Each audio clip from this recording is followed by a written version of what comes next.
Welcome back to Inside Sources.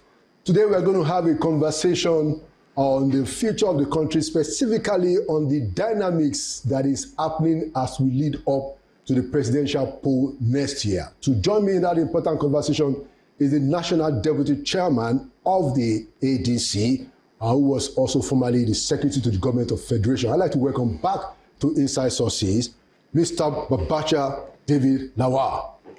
Good to see you again here. Thank you, Lawal. Thank you very much. Thank you very much. Yeah, I remember that you used to be BD Lawal. I've always been BD Lawal. There's a long history behind it. Behind that. BD Lawal, yeah. Excellent. Anyway, I want us to start this conversation. I wanted you to explain what your party means when you say that Nigeria needs to be rescued. What specifically do you guys mean by that? Well, I think the dictionary definition of rescue, in paraphrase in simple terms, is when you remove somebody from danger. Somebody in danger is helped out of danger. Now, our party means we need to rescue Nigeria because Nigeria is in dire stress.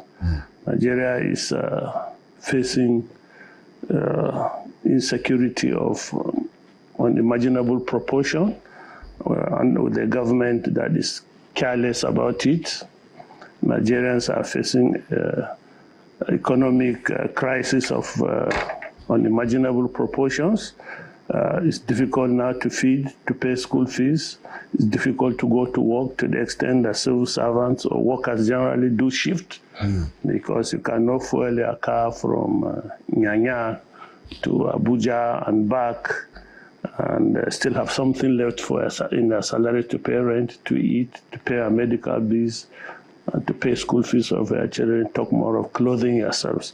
So the position we find ourselves in Nigeria is that we are all in danger of losing our lives to all manner of insecurity, to all sorts of people. Others call them bandits, others call them Boko Haram, others call them insurgents. Whatever you call them, there's one lurking behind your door to damage you. Kidnappers are there, apart from the normal armed robbery that we're used to. So Nigeria, every Nigerian is in danger of losing his life, of starving to death, of being unable to live a life that he expected he would live under a good Nigerian government. So ADC believes that it is very, very important and germane to work hard to get Nigerians out of the condition this government has plunged us in. We're under a hostage. We are held hostage by people that are more interested in power, in wealth, than in the safety, security, and well-being of our people. So we need to rescue all of us. I believe, including Bola himself, needs to be rescued from himself. Interesting. I'm sure that you know that he doesn't share that opinion. Well, he doesn't. Because the other day, he was having a meeting with they call them the Renewed Hope Ambassadors, a group of people across the country led by the governor of Imo State, Governor Hope Uzodinma. Yes. And I'm sure that you've seen the video of him saying that during the last presidential primaries, it was tough. The general election, it was tough. Now, and they did like this. I'm sure he knew that the next thing that he was going to say would not be good on camera. How do you respond to that? Exactly. That's why I said Bola, in the condition he finds himself right now, needs to be rescued from himself. A president who brags that because he's now in power, things will be easier for him in the general election is somebody that has lost all sense of decorum, has lost all sense of what politics is all about. It's about electing a leader and diselecting him if he fails to perform based on expectation. So if Bola thinks that he's a Democrat and I think he likes to see himself as one, he should not have said what he said. I took note of the fact that he was about to say, now that I'm president, I'll rig. And he caught himself messily. Somebody in his frame of mind, I was elated that for once he realized that he was going to goof and called himself to order. But be that as it may, the man is in panic mode. You think so? For anyone that knows Bola, he's in panic mode. He's in panic because even the 31 governors that you say they are with him, they are not with him sincerely, and he knows it. And he was boasting, for example, that he's not scared of people who do congresses, conventions on the street. Now, it's a very interesting thing to see because hitherto, I've always told people that I don't think Bola is in direct know of what his subordinates are doing to muzzle the opposition. Knowing his background as a Democrat, I always thought that it is lieutenants who want to please the boss that have gone overboard. But listening to that interview, I realized that he's the architect of it all.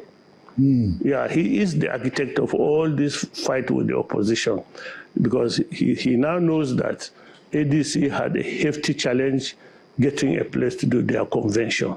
All the places we were supposed to do were blocked. It got to a stage, even the owner of the Rainbow Event Center where we did, he woke me up 12 o'clock in the night and was telling me that venue would not be available anymore. That was the previous night of the convention. Yeah, the night of the previous night. He said the venue would not be available anymore. He said, why would you say that? We have paid, we have a contract, we are going to go there. He says, sir, this is the only means where I get my livelihood. And these people have been threatening me, I've been receiving calls left, right, and center. He told you that? Yeah, he told me that. And I said, well, we don't know what to do about this because we are going to do our conventions there. We have paid and we've signed the contract and we are going to do our convention there. And eventually we did our convention there because we have contractual obligations to do it there. Yeah. And I told him that. I said, well, anyway, I wasn't the one that booked the event center. You know who booked it. Please get in touch with him and tell him so that whatever can be arranged might be arranged, because he called me. He says he's my brother. I've known him for some time, for many years. So that is what government has done. And they threatened the man. Throughout, they were threatening him to deny us the place. Even after, the guy was telling me, how you've done your convention, we have some few damages here. I said, of course, your contract, I'm sure, has provisions for how to manage that. So get in touch with those who booked the event center from you, and then I'm sure we'll do something about it if it's proven that we destroyed anything there. You can't, it's the normal thing. And he said, well, you force yourself into the event center eventually. You force yourself even when I deny you the access. I said, well, we had a contract. We had a contract where you cannot tell us 12 midnight that the event center is no longer available to us. Our people are already there. I'm sure people are already sleeping there tonight. Yeah, people even drove in. Yeah, all the way from Adama, all the way from his village, Michika. I'm sure they drove all the way. So we cannot drive them away. But it's bitter. And that he's threatened, his means of livelihood is in jeopardy, because the government is merciless, they are ruthless. And then I just discovered from his comment that he was the architect of it all. That's the president's comment. That's this president, from the comment he made about people not threatening him by doing convention on the street. They didn't listen to me. If I had proposed to the organizers of the convention that let's go and do our convention in front of INEC. If they are not going to come, we'll go to them and do the convention on the street. But they didn't allow, they didn't agree. They said we can continue where we did, and that's it. So we are going to throw him out on the streets. Then let's see what we'll do come 2027. Bola will be on the street. Interesting. Anyway, so he also said, in that his meeting with the renewed Hope ambassadors, a few days ago, earlier this past week, he said that the ADC is composed of people, and he said, including its leaders, in an obvious reference to Atiku in his mind, because what he said then fitted Atiku that Atiku, he didn't mention his name, but that he was the chairman of the National Council of Privatization, and then he listed a few organizations or companies that government privatized, and he asked his audience, are they working? And they said no. So how do you respond to the fact that said that the people in ADC have some very quote unquote, seems to be saying bad history. Yeah, well, I'm not Atiku's public relation man, but what I will ask him, if he's listening, if he does hear us, what has he achieved all these 3 and something years that he has been there? What is he, what? Yeah, it'll be 3 years next month. 3 years, then what has he achieved? Let him tell us. What road has he built? He went to, he privatized, I think I understand the ports are under, he privatized it or something like that. And he went to London to his friend, went to London, took a loan on behalf of the Nigerian government to pay for the modernization of the Nigeria. He took the loan on behalf of Nigeria to finance a project for his friend. So what has he achieved? What, the road he has been building, that he has been moving trillions of naira into it, nobody knows if it has been done. Nobody knows it will ever be done. There's 30 miles that has been done. If you're talking about the coastal mile, I mean the coastal Lagos-Calabar coastal road, there's about 30 miles that has been done from the Lagos end. But for the purpose of looting money, I don't understand the purpose of that road, or coastal road, running along the coast. What he should have done is improve the waterways, improve transportation by sea along the coast. It's cheaper. It can move larger volumes of goods than by road. What you do in a sensible government is build roads from the port into the hinterland. If you cannot do railways. But to build a road running parallel to the waters, it doesn't make sense, except for a perverted mind that wants to spend money on a project that nobody will see, nobody will benefit. These trillions of naira that went into the road, they say 30 kilometers, I don't know. It's not likely that I'll ever follow the road because if I want to move from Lagos to Calabar, I would rather enter a ship. It's more expensive. Or fly, So it's just scamming. It's a scam. All his projects are scam, if there are any. The Kaduna Abuja road that they continue to award to all manner of contracts, it's a death trap for everybody that goes, the flows, travels on that, everywhere. Because of the insecurity. Not just the road itself is a death trap. The project is not moving, it's just there. Road you pass it today, there's no earth mound here. Tomorrow, you're thinking that the place is flat. Suddenly, somebody has dumped tippers of, you run into the train. Is a death. Which road has Bola done? Which road has he done in Nigeria? Which railway has he built? What has he done? Let him tell us. What project, infrastructure project have they done? One in this government. One. What have they done? They've not finished releasing the capital for 2014 budget, 2024, have you? Well, they signed the budget for 2026. 2026. It's about 16 trillion, Which, well, funding for the 2024 budget is still pending. Funding for the 2025 is pending. Then there's another one, 2026 is there. They are running 3 budgets concurrently. Nothing is working. Nothing. Where is the money going to? Trillions of naira. Where is it going to? Interesting that you raised that because there are. I mean, I know that you have known the president for a long time. I'm sure it runs to maybe 20, 30 years that you guys have known each other. I had a conversation with one of the people that used to be very close to him. Yeah. I won't mention his name. I'll wait for him to come on the show to discuss this. But I wanted to ask you because you have also been with him for a long time, and he said that to be fair to the man, that he was never a populist. That he had never pretended, at least to the people in his inner circle, that he was a populist. Now, there are many of us outside, who would think that he was a populist because he was championing the cause of democracy, and people could make the extrapolation and say that, okay. So what's your own perspective about him? How did you know him? Do you know him to be somebody that really believed those ideas of which he spoke highly before he became president? I promised my boss, late Buhari, he asked me, he said, you are going to fight your friend politically, but please promise me that you will not go personal. Before their fight before he died. And I promised that I'll restrict myself to political issues. But you brought up this matter. My own truly, from the bottom of my heart, as they say, I used to think he's a good man.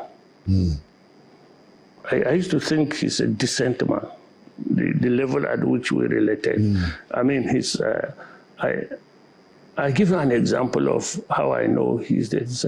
There was a time when we were in Ocean State where Rauf was, one day was very sick. I went to Lagos for a meeting with him on the Rauf matter, and I picked Rauf from his house. Who was sick then? Rauf. I picked Rauf from his house, and we That's went. Governor Aregbesola. So I went there, and then Rauf was having serious fever. He was not his ebullient self. And then he just found one corner and sat down. And Bola came down and met us. I said, what is wrong with him? I said, he has fever. He was completely disoriented. Wow. I mean, he started, if you eat, have you eaten? Do amala, do this. So he wanted to go and buy medicine himself. Can you give us a time? Was it before Rauf was governor? Before he was governor. Okay. We're now fighting for him to be governor. Okay. The tension around the courts, around those things. You know, and I saw a very humble man. I saw a very humane person in that. And he used to tell me also, he said he would like to emulate the politics of Yar'Adua. Because according to him, at that time, he told me, when they were in the Senate, more than half of those senators of those days must have gone to the Senate with contributions from Yar'Adua. Wow. Where he cannot do it politically, he does it financially, and so on and so forth. So he said he would like to emulate that. And interesting. Yes, and he said that was his role model in politics. And I knew Yar'Adua since I was a small boy. He was also a good man. And then I started watching him trying to play that role. He would sponsor somebody to a House of Representatives from Taraba. If you come to him and said he would sponsor you, he would sponsor somebody to Senate from Borno. He has that. So I saw him as a good man. My own analysis of Bola Tinubu is in two stages. Before he became president, he was a good man. When he became president, he became satanic. Wow. So, and I know, the first quarrel I had with him, I told him about, when he relocated to Abuja to come and pursue that presidential ambition, he ran into some people. Because the poor man is a Lagos City boy. He doesn't know much about Nigeria. So he ran into some northerners who are by nature diabolical, who are by nature selfish, you know, who pretend to be religious, whereas it is just a cover for the evil they So my poor friend fell into their hands, because they said they will make him president. He needed them, according to his own thinking, to make them president. And then the man derailed. The desire to be president consumed him to the extent that he could not differentiate between what is wrong and right. So I look at him from two aspects there. He's a man, all these things he's saying. In those days, this guy will go into a depression if somebody comes to tell him that Buhari told us that he is not going to support you. He will immediately go into a depression. 2-3 days, he will not come out. This type of thing he's doing is the type of thing that pushes him into depression. Then he tries to bully himself out of depression. The guy is panicking. Wow. He has panicked totally. He has realized that he has to do general election and he will not win. And so he has to, some people will come to him and say, don't worry, sir, we know what to do. We'll fix it. We'll fix it. It's ego that has consumed him. He doesn't want the humiliation of defeat. But he has to better prepare himself for the defeat that is coming. Yeah. Because defeat is coming. Wow. So I want to follow up on one thing you said, that it was when he came to Abuja and I started doing yes, I could see. You were still friends at that time. Yes. So I used to tell him. What did you advise him? I used to tell him, I'm somebody, you know me now, I'll tell him, these people, they are not good people. I used to tell him, but there are things they do for him, maybe he thinks they are good. And one thing about the Walla people must understand, he has the knack of God has given him the ability to know in whom to invest ab initio. I think it's a gift from God. He can see you, befriend you, because he knows you are going to be useful to him down the road. He will, and assist you along the road. And by the time you get to that place, you deliver. He will deliver. He has that knack, But fundamentally, there are some people there I blame for what has become of my friend. There are there. And then now he's, the system now. Yeah. And in our time too, there were people like that. Yeah. Yeah. But our people, in our time, our president was a self-opinionated person. He was not desperate about the job and things like that. But this one, now is a hostage of some evil forces. Yeah, I want to ask you something, and I hope you can help clarify it. So there was a view, that in 2019, going into 2019, President Buhari was not very desperate to go on a second term. But that, people around the current president and the current president himself said, no, let the man do his 2 terms. So I don't want somebody from the north who will come in the middle and want to prolong it. Is that story true? I know, I tell you, I think 2014, after the 2011, before the 2011 election, he had said publicly that he would do only one. He was going to do only 1 term. Abi? Yes. Okay, and he believed it. He wanted it. He believed it. In fact, at one time before then, he had said he would resign from politics publicly. That's when they say he even wept. He was going to resign. Before, people like you and I, people like you and I are there now. We believe to our own analysis of the situation was different. Yeah. I believe that by 2014, his time had arrived. My own reading of the environment was different from his. Of course, I was not the prophet. I'm not the subject matter. So I told him, sir, this is our time. He said, is it? I said, yes. I said, just make yourself available to us and we'll know what to do. And we did it. Yeah. I did, and we did it. And he said he was going to do 1 term. He has said it to me in my presence. He has said it to me. Yeah. I don't know whether he did say it, but he had said it. Yeah, he said it in several meetings. That he would do it. But when you get there now, I want to be SGF for 8 years. You want to be publicity secretary for 8 years. So we catch them. You begin to tell them stories that as humans, they want to hear. And then, but if like our boss, if he had left after 2019, it would have been good for him. You agree? Because subsequently, the second time was a different. The second time was a different. But the problem was that people like Asiwaju didn't want that to happen because it will affect his own chances of being president in the next 4 years. Yes, not only people with Asiwaju, there are some young thugs from the north who felt that if Buhari were to go, the time was not ready for them to get on. So they'll keep him there whether he likes it or not. Interesting. Yeah. Interesting. Anyway, so in that meeting, because I want one more question about that meeting. The president, Bola Ahmed Tinubu, said that he is like Buhari, that that his government, that he and Buhari are the same, so that he's continuing. How do you interpret that, considering some of the very subtle undercurrents that is coming from the north, that they are not very happy with him? No, you as you should know Bola now. Is somebody that likes to think that he's intelligent. He likes to think that, when he's around and when boys say, the master strategist, he starts to rest his shoulder like this and he starts bouncing the master strategist. You have to give him some credit. So some buffoon must have told him that if you go close to the Buhari, people, you have some sympathy for Northerners, start praising Buhari. Some idiot must have told him that. And my poor friend seems to have believed it, and he goes on that television and embarrasses himself before Northerners. There's nothing you can do. I mean, what we have gone through, unfortunately, people like to portray this as if it's only the Northerners that are victims of these bad governors. It is not only us.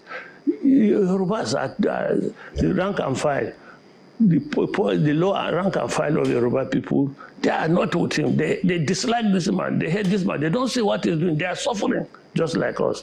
And then the elites up there, they are afraid of him.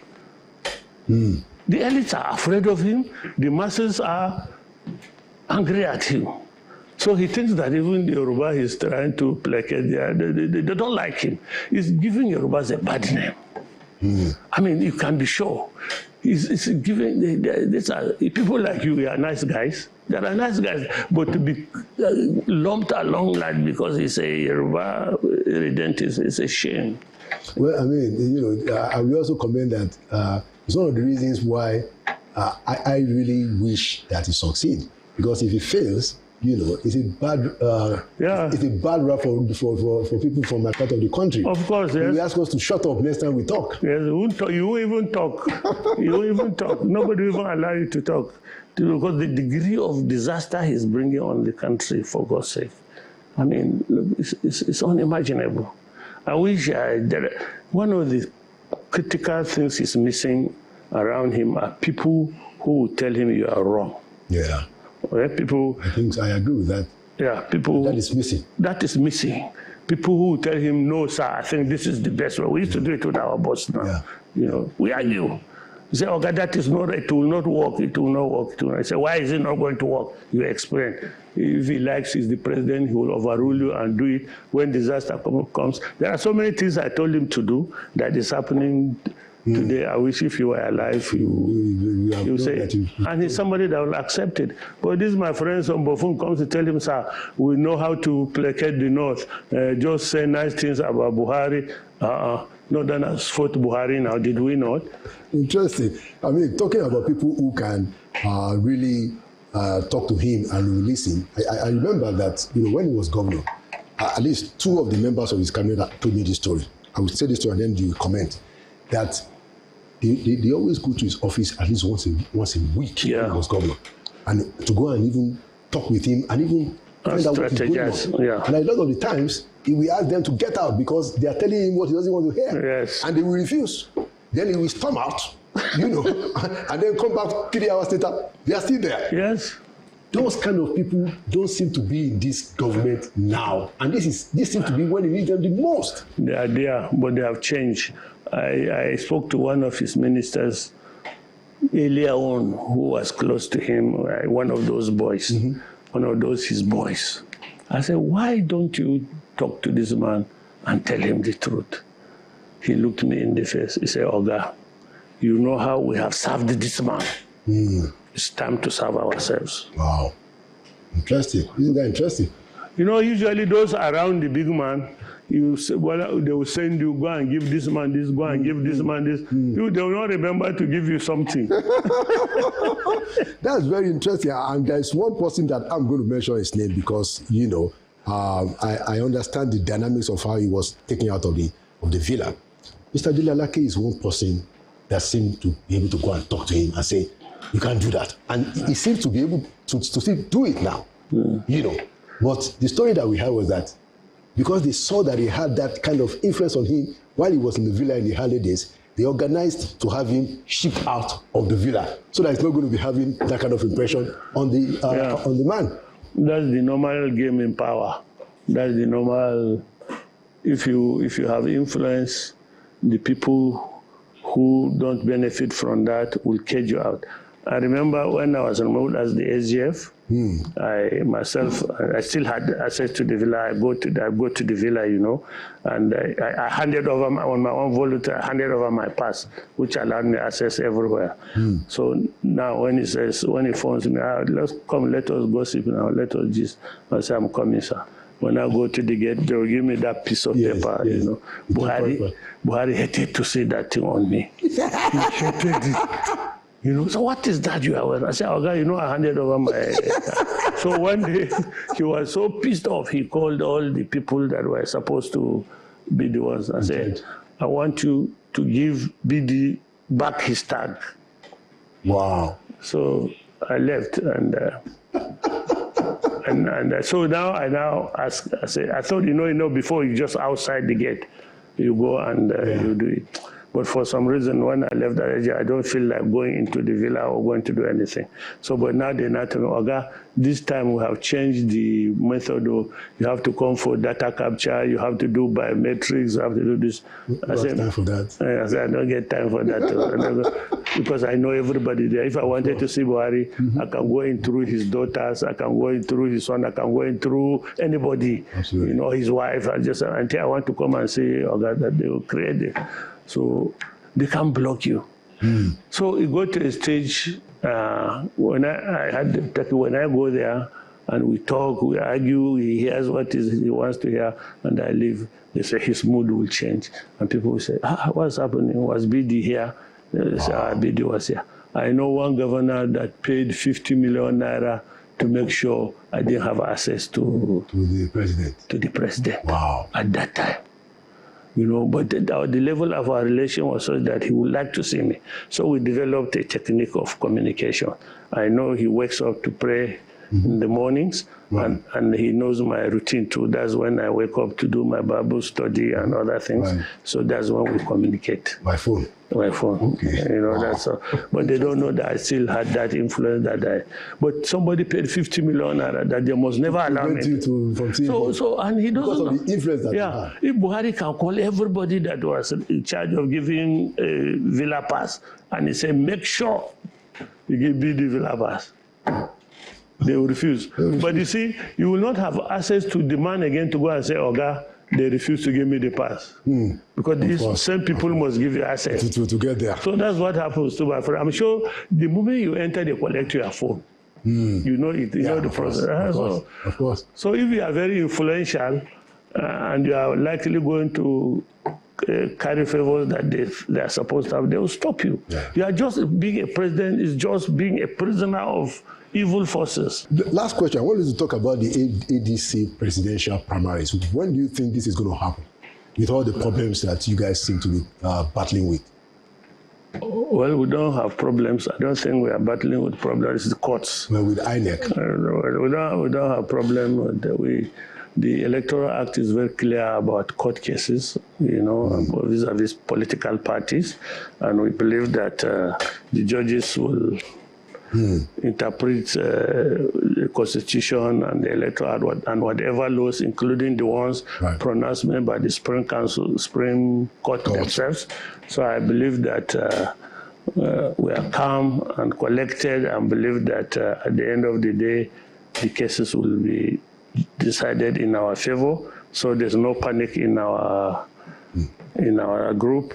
However, there's a fear that by the time those decisions will come, we must be fell foul of the Electoral Act, and which my friend will now claim, they didn't meet the timelines and so on and so forth. But we have finished our congresses because the congresses, the primaries will have to be conducted by elected officials of the party. Yeah. So we now have elected officials. So we'll now focus on the mode of election, be it is it by consensus, where it's possible, or by direct primaries. So of course, everywhere consensus is cheaper, is more amicable.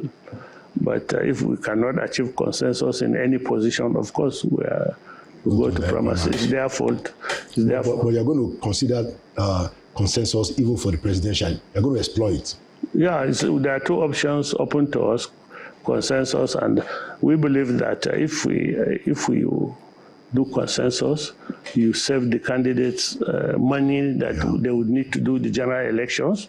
So, and to help the party to help the party for cohesion. Yeah, so I'm sure the leadership will pursue that as a first option where that is possible for the presidential, for the other airports in the states. Some might come unopposed.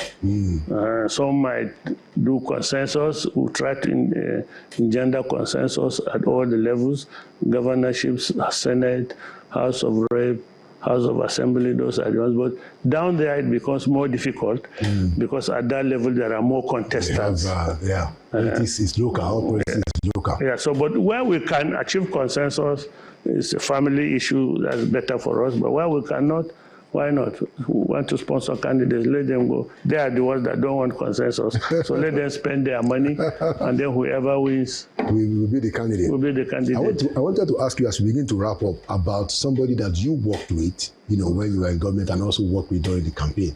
That is Mr. Rotimi Amechi. Yes. You worked with him when he was the campaign manager for 2015 especially 2015. Yeah. And of course, when he was Minister of Transport, you were Secretary of Government. Yeah. What do you think about his candidacy for president?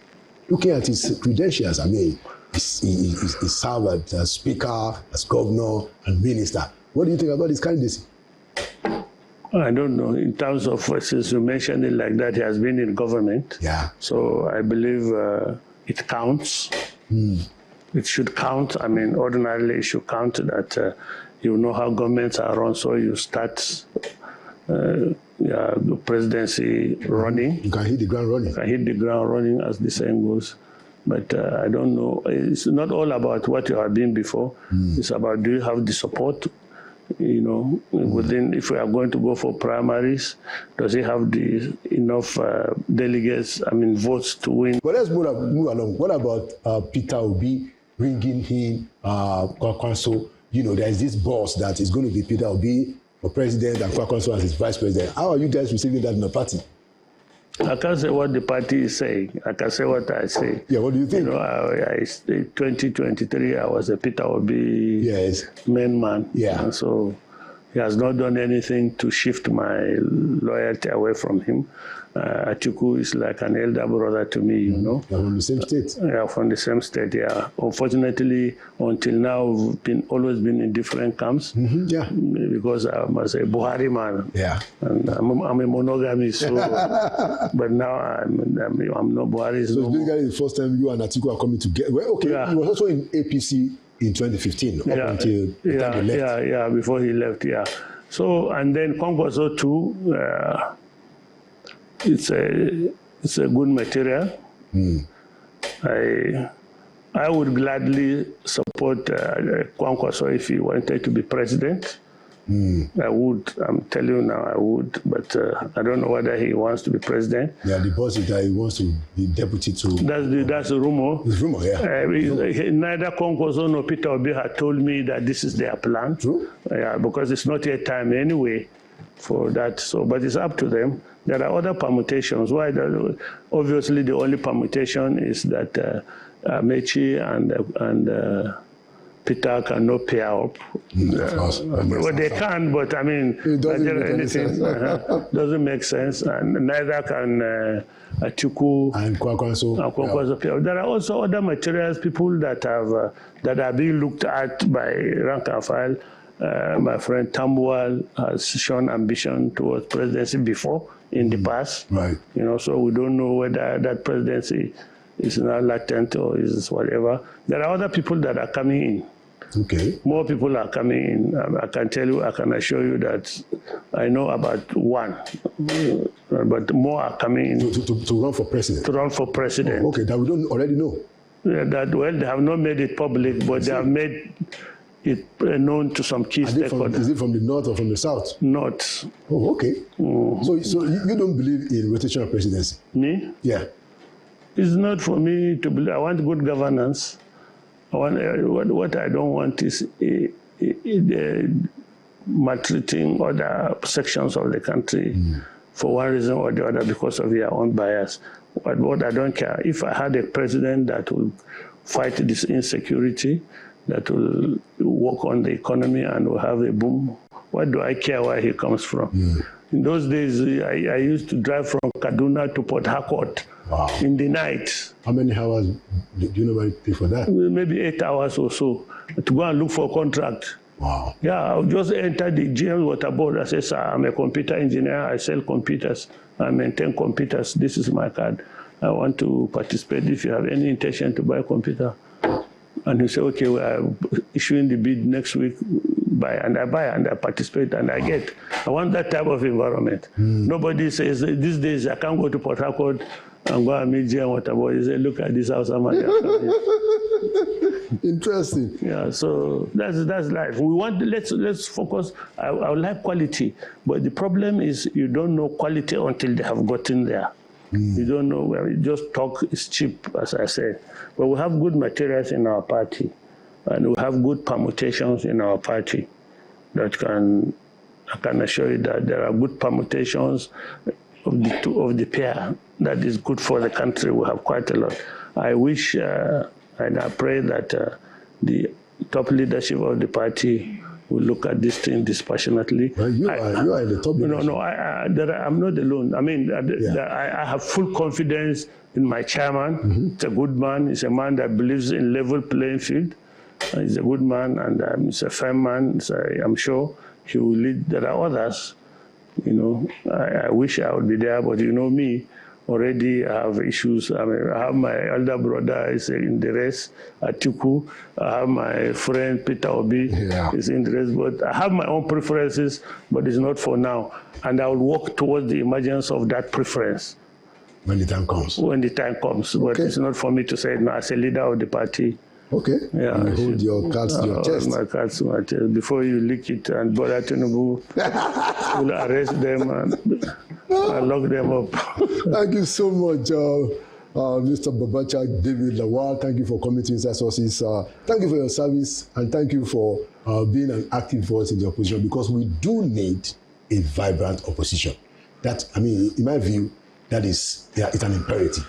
We cannot negotiate it out. There must be a vibrant opposition, because this is a democracy.